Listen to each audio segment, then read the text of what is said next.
Alrighty, good morning. We're getting going here with another episode of College Coffee Talk. Good morning, Andy Lockwood, Lockwood College Consulting. Part of my ongoing experiment to go through the piles of questions that we have received over the years in terms of when we do live webinars and live workshops. We've got a couple coming up this month, which I'll tell you about. And just emails that come in. So today I wanted to talk about scholarships, and the question that I thought I had flagged was, okay, from Nina, and this is way back in, oh no, this was this month, last month, in February, last month.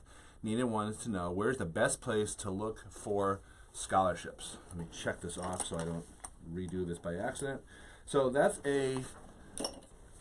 it's a multi-part answer because there's different types of scholarships.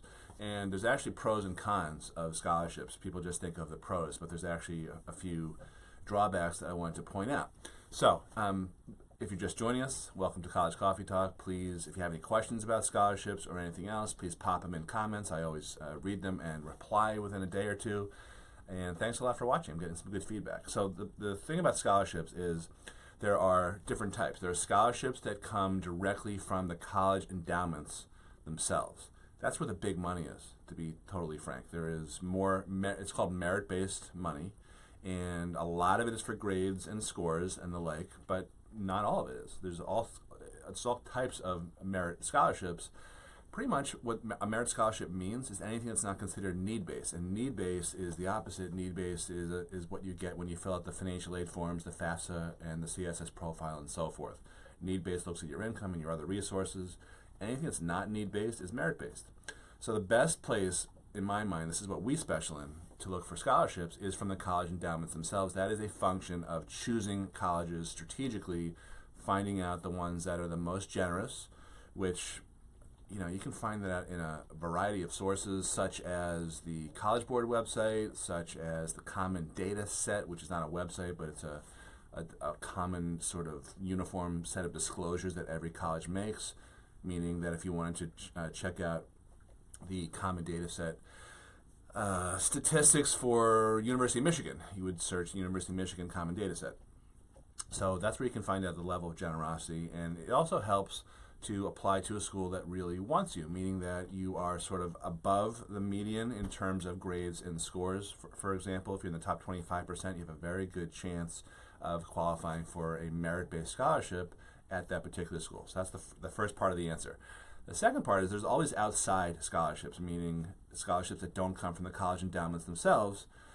Supposedly, there's about $16 billion with a B dollars worth of outside scholarships. And there's all kinds of websites, some of which are legit, many of which are not. They're just sort of trolling to get your information so they can market other services to you. But one of the sites that I like a lot is finaid.org, FINAID.org. And let's see, I think scholarships.com is pretty good. Another one is an app, I think it's now a website also, called Scholly, or My Scholly, SCHOLLY. And there's a whole bunch of other types of sites that are out there. You just have to play around.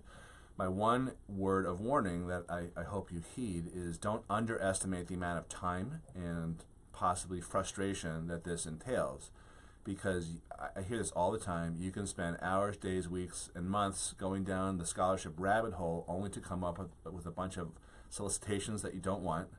And you'll find out a bunch of scholarships that don't even pertain to you. They don't match up. So you need to have a strategy. Now, one area that I think gets overlooked a lot in terms of scholarships, this is part 3 of my answer, is local scholarships. And you can find out about local scholarships typically with your guidance counselor.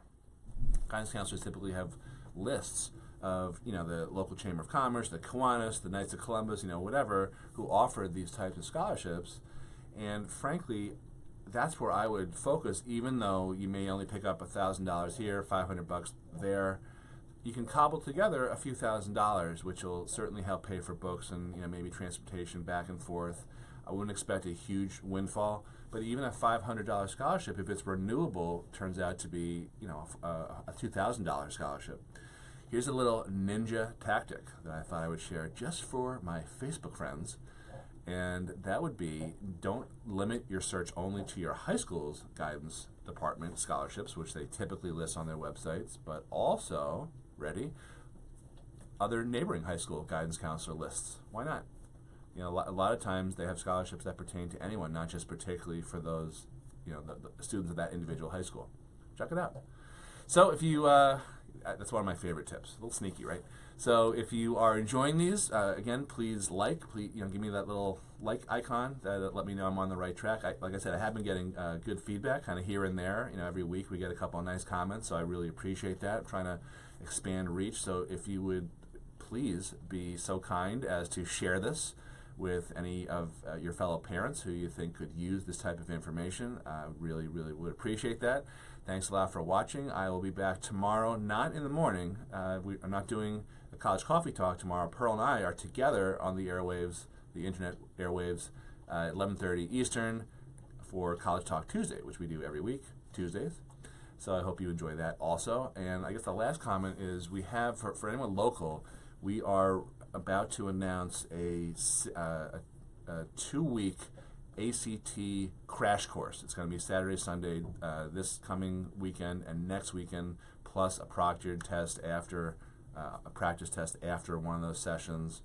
So we only have about 6 seats, I think, that we can squeeze into our conference room. So we're going to limit to 6 so we can give individualized attention. So if you want any information on that, just pop a comment in here and I'll get back to you. Otherwise, if you're on our email list, you'll certainly see an announcement from me, hopefully later today.